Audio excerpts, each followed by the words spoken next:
Mesdames, Messieurs, bonjour et bienvenue dans ce 13h au Bénin. Voici le sommaire. Le projet K103, évasion du labyrinthe numérique.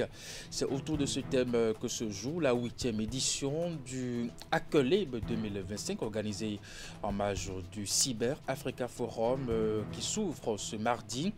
Cette grande finale du Hackelabe 2025 s'achève ce 25 juin. Cet événement réunit les 25 meilleures équipes issues des phases de qualification. Ensuite, la semaine de la propriété intellectuelle s'est ouverte ce lundi à Cotonou sous l'égide du ministère de l'Industrie et du Commerce, outiller les chefs d'entreprise béninois sur les concepts de créativité, d'innovation et de protection de la propriété intellectuelle pour un secteur privé plus performant. Tel est l'objectif global de la semaine de la propriété intellectuelle. Et pour finir, le tout nouveau président des ressortissants du Niger au Bénin est officiellement investi dans ses fonctions de numéro 1 des Nigériens vivant sur le territoire béninois. Amadou Garba Idrissou a été officiellement installé au cours d'une cérémonie qui a marqué le passage de témoins entre l'ancien président et le nouveau venu. Et voilà pour vous le sommaire de cette édition. À nouveau, bonjour et bienvenue. Si vous nous rejoignez, on parle numérique. La 8e édition du Hackelabe 2025 est officiellement lancée ce lundi à Cotonou, organisée en marge du Cyber Africa Forum qui s'ouvre ce mardi. Cette grande finale du Hackelabe 2025 s'achève ce 25 juin. Cet événement réunit les 25 meilleures équipes issues des phases de qualification autour du thème le projet K103 évasion du labyrinthe numérique. C'est une compétition nationale organisée par l'Agence des systèmes d'information et du numérique en partenariat avec le Cyber Africa Forum et d'autres partenaires justement, dont l'opérateur national de téléphonie mobile Celtis Bénin à travers Celtis Business. Voici les images. Plus d'une vingtaine d'équipes qualifiées participent au Hackelabe 2025, un rendez-vous annuel dédié à la cybersécurité dont la grande finale est lancée à Cotonou. Cette édition du Hackelabe est spéciale car elle se déroule sous un thème à la fois original et symbolique, le projet K103, évasion du labyrinthe numérique.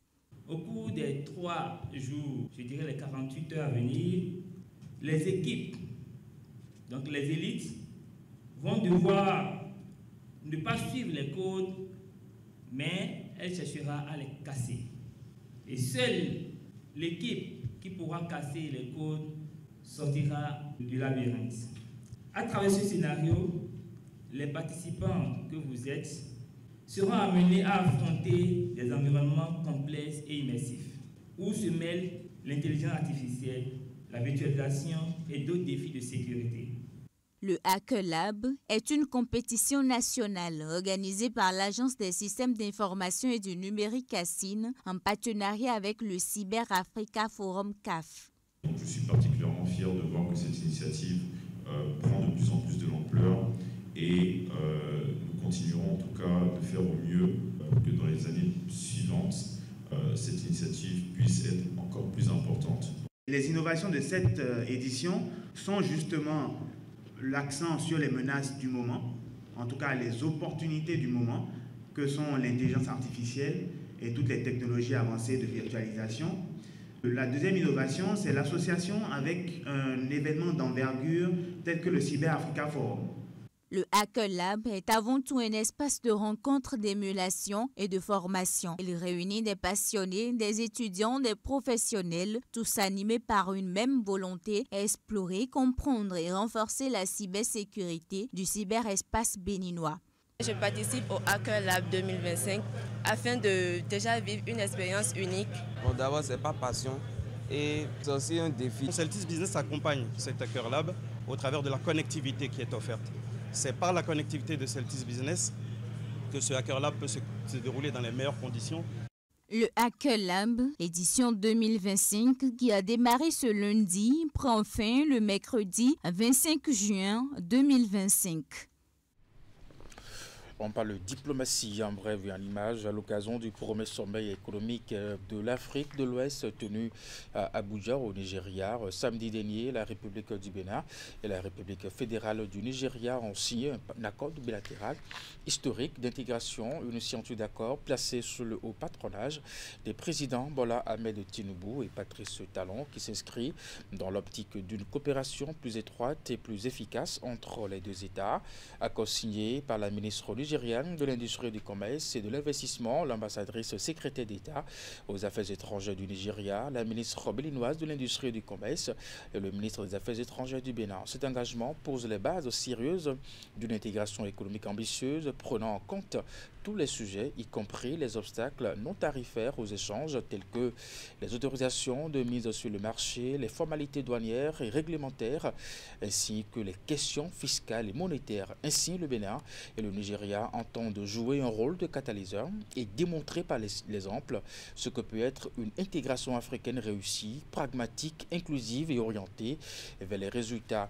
Le président Patrice Talon a à cet effet appelé officiellement les ministres responsables concernés à œuvrer pour la mise en œuvre rapide et rigoureuse de l'accord afin qu'il génère des retombées concrètes pour les populations.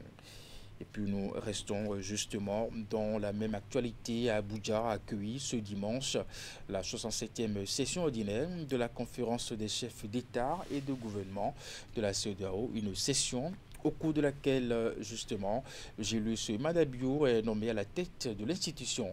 Une nomination qui intervient dans un contexte où la CEDEAO est marquée par de nombreux défis, notamment sécuritaires et économiques. Le passage de témoin entre Ahmed Bola Tinubu et Julius Maada Bio a été rehaussé par la présence des chefs d'État et de gouvernement de la CEDEAO face à la nécessité de relancer la coopération économique.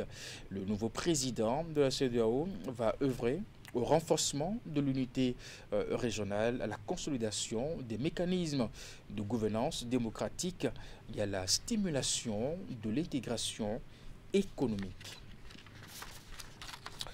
Dans la suite de cette édition outillée, les chefs d'entreprise béninois sur les concepts de créativité, d'innovation et de protection de la propriété intellectuelle pour un secteur privé plus performant. Tel est l'objectif global de la semaine de la propriété intellectuelle qui s'est officiellement ouverte ce lundi ici à Cotonou sous l'égide du ministère de l'Industrie et du Commerce et des structures régionales et internationales en charge de la propriété intellectuelle. Voici les images.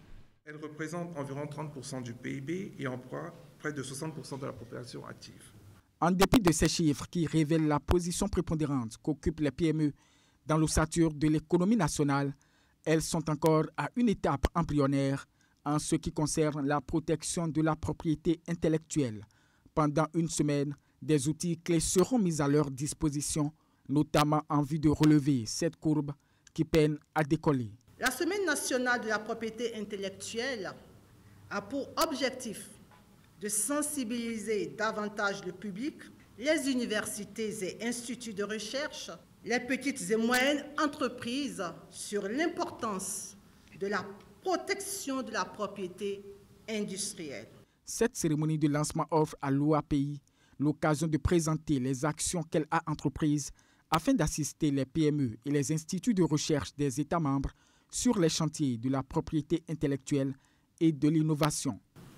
La mise en place tout récemment du mécanisme de financement de l'invention et de l'innovation qui permettra d'accompagner dans les États membres pendant une durée de 5 ans 1000 porteurs de projets innovants. La semaine de la propriété intellectuelle cadre avec l'objectif stratégique 3 de l'OMPI, dont le représentant met en relief la nécessité d'une collaboration étroite et fertile entre les mondes universitaires et entrepreneurial. En tant que pôle de production des connaissances, les universités et les instituts de recherche et de développement du Bénin se doivent d'être à l'écoute des besoins exprimés par le monde de l'entreprise et de les accompagner à solutionner les problèmes et ou à répondre aux attentes du marché béninois. Cette initiative est soutenue par le Japon qui, depuis plusieurs décennies, appuie l'OMPI à travers le Fonds fiduciaire mondial du Japon. Le gouvernement du Japon apporte des contributions volontaires à l'OMPI dans le cadre de ce fonds depuis 1987. L'OMPI utilise ce fonds afin de contribuer au renforcement des infrastructures de propriété intellectuelle en Afrique. L'agenda de la semaine de la propriété intellectuelle affiche des ateliers de haut niveau et des panels stratégiques. Les travaux s'achèvent vendredi 27 juin 2025. Je vous l'avais annoncé, le tout nouveau président des ressortissants du Niger au Bénin est officiellement investi dans ses fonctions de numéro 1 des Nigériens vivant sur le territoire béninois. Amadou Garba Idrissou a été officiellement installé au cours d'une cérémonie qui a marqué le passage des témoins entre l'ancien président et le nouveau venu. La cérémonie d'investiture s'est déroulée au Palais des Congrès à Cotonou. Voici le compte rendu. Aujourd'hui, je me retire du poste du président avec la tête haute, le cœur plein et l'âme en paix. Issa Karidjo s'en va et laisse place à une nouvelle équipe dirigeante à la tête du Haut Conseil des Nigériens vivant au Bénin. Voici l'homme qui sera le représentant numéro 1 des ressortissants nigériens du Bénin, Amadou Garba Idrissou. Élu fin avril dernier avec un bureau de 14 membres, le nouveau président prend fonction de manière solennelle. En vertu des pouvoirs qui nous sont conférés, nous vous répétons la charte de la passation de pouvoir.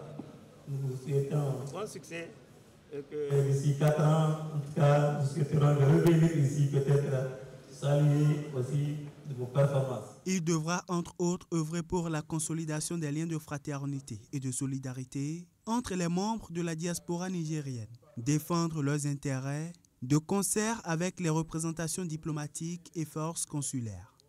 La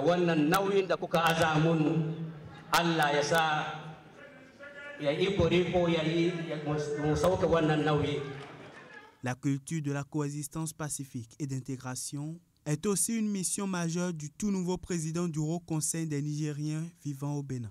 L'avenir de notre communauté ne dépend pas d'un seul homme, mais de l'énergie collective de tout un peuple. Ne vous contentez plus d'être résident.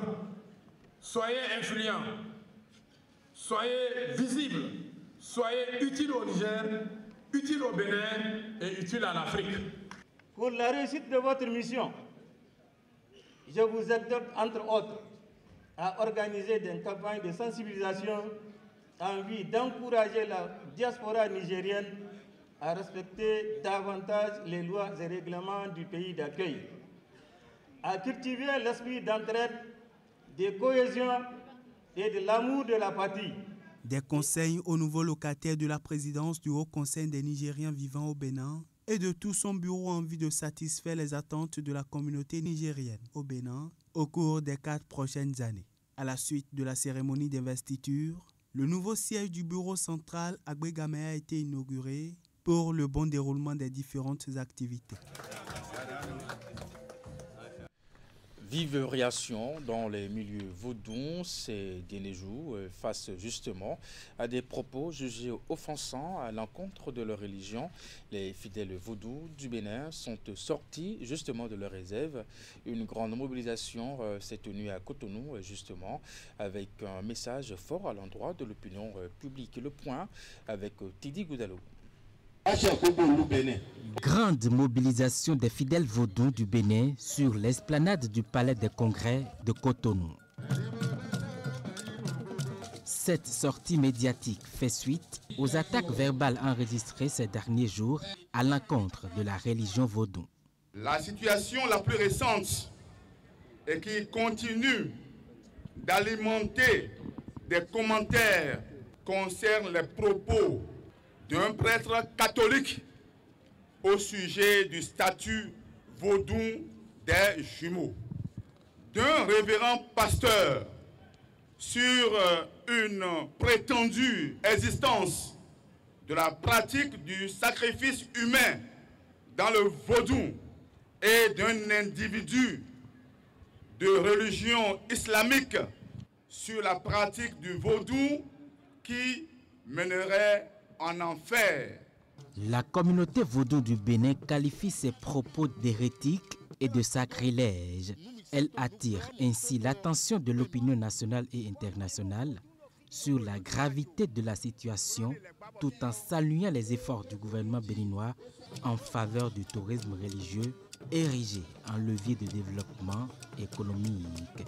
Il est donc fort regrettable que certains membres des différents clergés des religions importées ignorent ces faits d'actualité en s'adonnant à des actes visant à salir et à diaboliser le vaudou qui est pourtant leur culture, quoique n'étant pas leur religion. Chacun a sa ligne tracée selon leurs croyances. Chacun n'a qu'à suivre sa ligne. Il ne faut pas se mélanger. On ne sait pas ce que Vaudois fait du mal. On nous insulte, tu ne peux pas porter perles et sortir. On va dire c'est le Satan. Non à la désacralisation, non à la banalisation, non à la théâtralisation de ce que relève de Vaudou. Les fidèles ont également prié pour la paix au Bénin. Désormais, la communauté annonce qu'elle se réserve le droit de condamner publiquement, par voie de communiqué ou par tout autre acte légal à sa disposition, toute attaque visant à ternir l'image de la religion vaudou. Une quinzaine d'années après les premières alertes, le phénomène des enfants en situation de rue reste préoccupant dans le département du littoral. À l'occasion de la journée de l'enfant africain, édition 2025, les acteurs de la protection de l'enfance se sont réunis pour dresser le bilan, réfléchir aux solutions et engager de nouvelles actions de terrain. À l'initiative de la direction départementale des affaires sociales de la microfinance. Voici le compte rendu avec Teddy Goudalo. Le gouvernement béninois procède à la planification et à la budgétisation en vue d'intégrer les besoins spécifiques des enfants dans les politiques publiques. Et pour la célébration de l'édition 2025 de la Journée de l'enfant africain, les communes de l'État saisissent l'occasion pour évaluer les progrès réalisés depuis 2010. L'objectif, c'est de garantir que les enfants aient un accès aux services essentiels et que vos droits fondamentaux soient respectés, tout en assurant que les ressources financières que nous allons allouer à ce type de projet, à ce type d'action, soient des ressources considérables, c'est-à-dire à la taille des ambitions que nous avons pour notre pays. Parler de la journée de l'enfant africain, c'est de pouvoir aller vers des modes de protection qui incluent des modes de protection inclusifs, qui incluent beaucoup plus les enfants, qui donnent la parole aux enfants, qui leur permet de s'exprimer et qui leur permet également de pouvoir contribuer efficacement à ce qui se fait en termes de réformes législatives, en termes de réformes structurelles pour leur bien-être et pour leur épanouissement. Les réflexions des acteurs visent à encourager les États membres de l'Union africaine à réformer leurs mécanismes de budgétisation pour adopter une approche fondée sur le droit des enfants. Le ministère de la Justice et de la Législation entend prendre sa part dans cette réflexion à laquelle est convié le Bénin. C'est ce qui justifie le fait que dans le cadre de cette célébration, il entend orienter les différents échanges autour de deux thématiques, à savoir d'abord le bilan des différentes actions nationales de planification et de budgétisation en faveur de l'enfance au Bénin. Ensuite, la mise en œuvre du droit à participation dans les réformes au Bénin. À la fin des travaux, les contributions des uns et des autres permettront de proposer comment allouer des ressources conséquentes dans les secteurs clés affectant les droits des enfants, comment assurer la transparence et la responsabilité dans les fonds publics dédiés aux enfants et associer les communautés dans la concrétisation du bien-être des enfants. Et pour finir cette édition, un grave incendie a coûté la vie à 3 personnes au petit matin de ce dimanche à Ikmile, dans la commune d'Adiawere. Le drame est survenu lorsqu'un camion chargé d'essence de contrebande en provenance du Nigeria a pris feu. Les dégâts matériels sont lourds. Les détails de cet incendie avec Emma Rodonou, Thibaut Rolupé. 3 personnes complètement calcinées, une scierie et des boutiques totalement consumées, la façade de cet immeuble léchée par les flammes et la moyenne tension de la SB2E en partie endommagée. C'est le bilan de l'incendie provoqué par ce camion 10 roues qui transportait de l'essence de contrebande de Pobé en direction de Porto Novo. Nous sommes ici à Okoakari, Ikpinlé, dans le département du Plateau, et selon les témoignages, les faits se sont déroulés autour de 4 heures du matin. À notre arrivée, on nous a d'abord alerté, nous avons constaté qu'un camion transportait de l'essence qui venait de Pobé en direction de Porto Novo. Il y a eu une situation où il s'est renversé. Et vraiment, les dégâts sont énormes. Arrivé juste avant le marché de Modani à Ikpinlé, un pneu s'est éclaté et le camion s'est renversé avec des bidons d'essence. Et vous savez déjà la suite. En même temps, le camion a pris feu. Le camion a quitté le goudron en fait. Et quand c'est tombé, en même temps, il a pris feu. Et c'est comme ça les dégâts ont commencé. Vous savez, la population a entendu juste un grand bruit. Et ils se sont réveillés, la population s'est réveillée. Et c'est comme ça qu'on a commencé par gérer les flammes. Les personnes calcinées sont identifiées comme le chauffeur et 2 de ses apprentis. C'est-à-dire, quand vous voyez le corps, c'est totalement calciné, on n'arrive même plus à distinguer qui est qui. On était obligé de mettre le corps, je vais dire, calciné dans des sacs que nous avons envoyés déjà à la morgue de Covey parce que la morgue de Sakété de Porto Novo serait pleine. Et donc nous avons dû chercher à négocier entre Zadianado et Covey. Il y a un jeune de 18 ans, un jeune de 27 ans. Et le jeune de 27 ans, lui, veut même doubler son permis. Il a déjà le permis B, il veut doubler. Et il a une femme et un enfant de 11 mois. Le propriétaire de la scierie, d'une voix étranglée, nous fait part de son désarroi.